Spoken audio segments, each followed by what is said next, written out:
Hello there, Geminis. Welcome to your weekly reading. So the first five cards denotes your love life, love relationships. And the second five cards deals with other areas of your life, okay? First of all, you've got two aces. And I see the energy of you trying to break through, trying to make a decision, contingent upon these aces. Like, I feel a lot of inner conflict coming in as a result of you not being able to align your mind with your heart. And then as a result of that, you're not able to make a decision. When an air sign is caught between, what their heart wants and what their mind, their head is telling them rationally, it feels almost as if you're out of alignment with your intuition. And so what I feel needs to happen in general is for you to make up your mind. Okay, so there is a slight topsy-turvy energy. It's fun, it's a dynamic, it's very, very passionate, but I feel like there's a lot of fear as a result of making this decision. So let me talk about this. This is pretty much being stuck between a rock and a hard place. On the one hand, rationally, I should do this. The physical evidence is telling you that maybe the other person, doesn't really like me, or maybe the other person wants something from me that I can't give. Maybe they're not really seeing me for who I am, or maybe I'm not seeing them for who they are. So there is this overall sense of like, can I trust the other person? Can I talk to them about this? Will they be open and receptive? And then on the other hand, I see you very, very passionate about another person. Okay. So it could be two individuals, one that you have already established that trust with, and then another person that you're very, very sexually, physically attracted to. Or the physical evidence, it could be the same person because it's wedged in between. It could be a fire sign, somebody with a very dynamic fire energy, but they're wedged in between. So their mind is telling them one thing, their heart is telling them another. And I feel like if this is you, Gemini, you're going to be compelled to kind of leave your mind, leave the talks, the conversations, the thoughts, leave it in the past, and you're going to be compelled to make this decision from more with your heart. And I feel like, your heart will not steer you wrong. Your heart will tell you what you want. And there are implications to that. There are, ramifications to making decisions from the heart space. But the heart is also very much in alignment with your intuition as well. So it's time to stop ruminating and to take action, okay? I'm feeling this is the person that you're interested in, okay? So we also have as well a fire sign. So let me talk about this person first. The King of Wands. The King of Wands is all about responsibilities, fatherhood, motherhood, family unit, family obligations, keeping the family unit together. So even if there are issues when it comes to, the marriage, the communication, like no longer feeling passionate in our marriage, no longer feeling good about staying in a marriage, but we do it because of that sheer sense of family obligation and that sheer sense of wanting to give the best to our kids, not wanting our kids to grow up in a broken home, and knowing as well, coming from a childhood where mom and dad might have been separated or divorced and you didn't get that emotional support. So you want to create that emotional support, that firm foundation and that structure for your children. So it's like you don't want your children to follow in your footsteps. You want them to be better. You want to give them everything. And as a result of it, many of you are very torn between, is it over? Is it over between us? Or do we, stay together? Or do we branch out and look at other people for other options? Do we open up the relationship to invite other people in? Or should I just, cut my losses and move on with this new passionate new start? So for some of you who are dealing with a fire sign, Sagittarius, Aries, or Leo, the energy that they exhibit is someone who's very carefree, They have a lot of things going on in their lives. They might be from a different culture, different ethnicity, different, linguistic background. The world is all about worldly people, people that might be outside of your geographical location, people that are different from you. They're exotic, they're very novel, and they're new, exciting, very attractive. So I definitely feel there is intense attraction that you're feeling towards another person.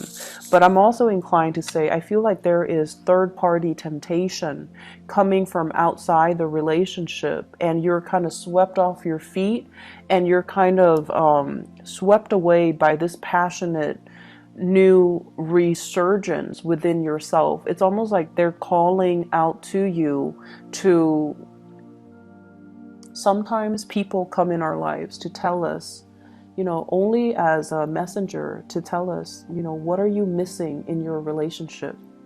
It's not so much that you should go for it, but it's almost like a gentle reminder. If you're feeling this way about me, then what's missing in your relationship, and how can you revive that in your own relationship? So I definitely feel a separation here. You're dealing with somebody that you're very physically attracted to, but yet you're stuck in this new beginning, this new starts that you're going back and forth about, what your heart wants, what your mind is telling you. And because of that, you're very confused, you're very conflicted. There's also an element here about, trust. Is the other person dating other people? Are they going to date? You're dealing with someone who's very beautiful, very passionate, very beautiful. And so, of course, you're going to be like, are they dating other people? Are there other people giving them offers? And so that can also stir up some insecurity within you. If I don't act on this, are they going to wait around for me? Are they going to, move on? Are they going to get into a relationship? So then I have to make a move. And then as soon as you talk yourself into making a move, I feel like there are other issues that creep up. Insecurity. Are they seeing other people? Or am I able to, let go of my relationship so I can be with them? What are they really looking for?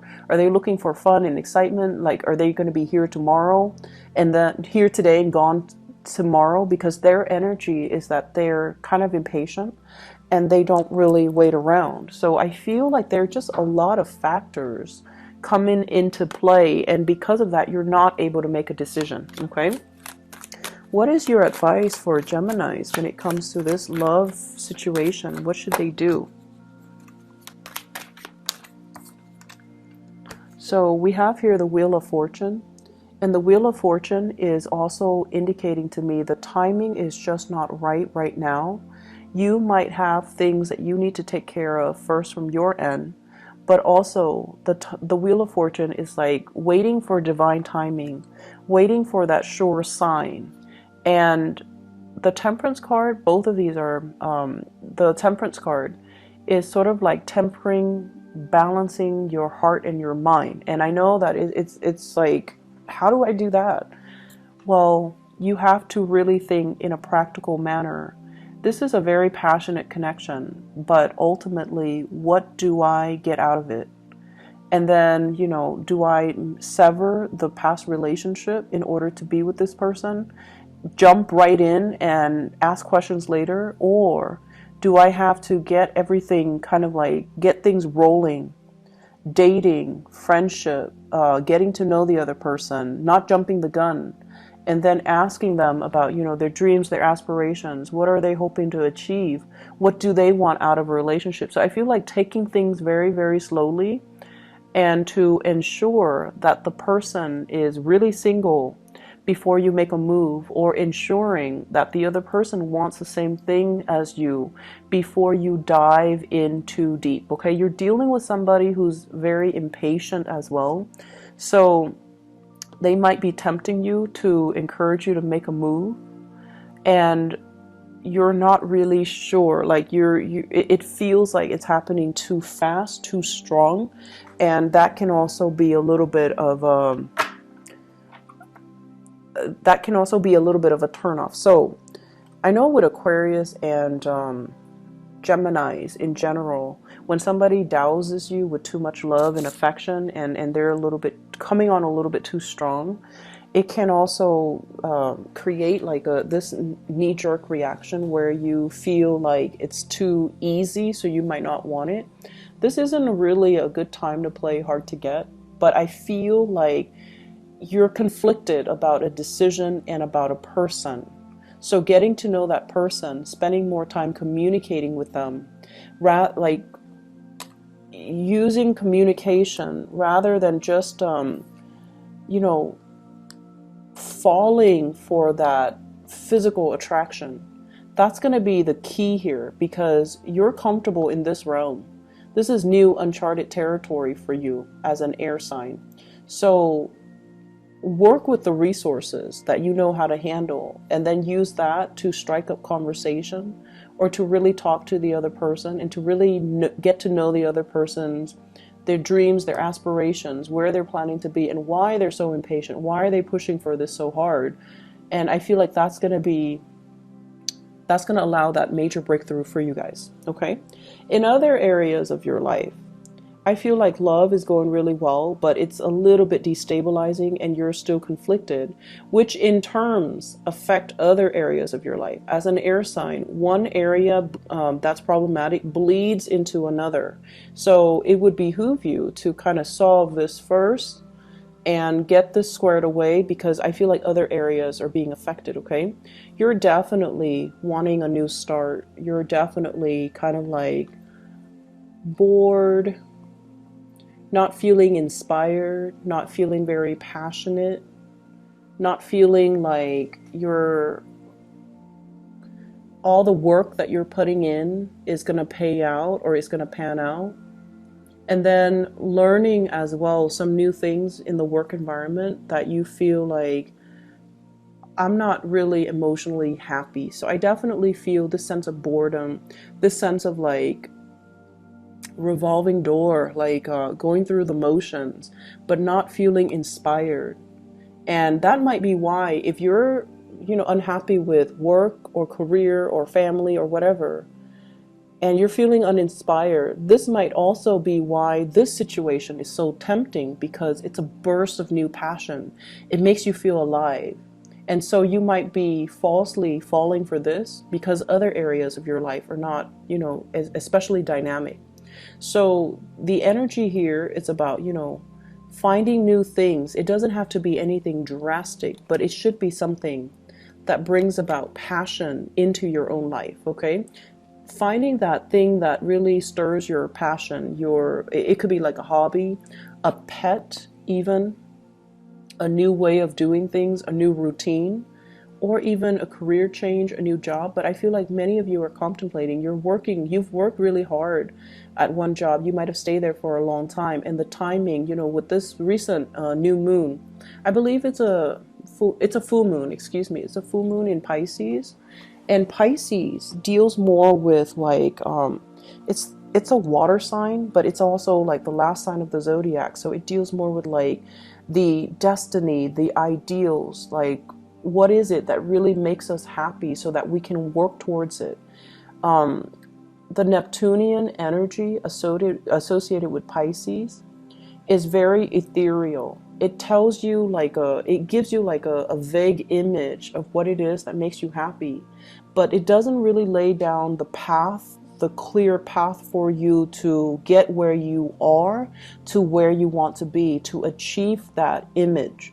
So in that full moon energy, I feel like a lot of emotions are stirred within you, and you're coming to the realization that, I've worked really hard, but I just feel like it feels almost to me robotic, coming to work, coming home, dealing with the kids, dealing with the spouse, dealing with the parents, like whatever it is that you're doing, it feels very monotonous. It feels very repetitive, and it feels very uninspiring. So you're going to have to find new things or new ways of doing things so that it can stir your passion again. Invest, like whatever hobbies you have, get back into it. invite more people into your home. Play the host or the hostess and allow people to come to you. Okay, so if it's new love, I feel like there's a lot of passion here. And if you're bored with other areas of your life, you might be so preoccupied with this new love and new passion that you let other areas of your life go on the wayside, like friends and family, practical responsibilities, even work. So it's a good month for you to sort out and moderate your emotions.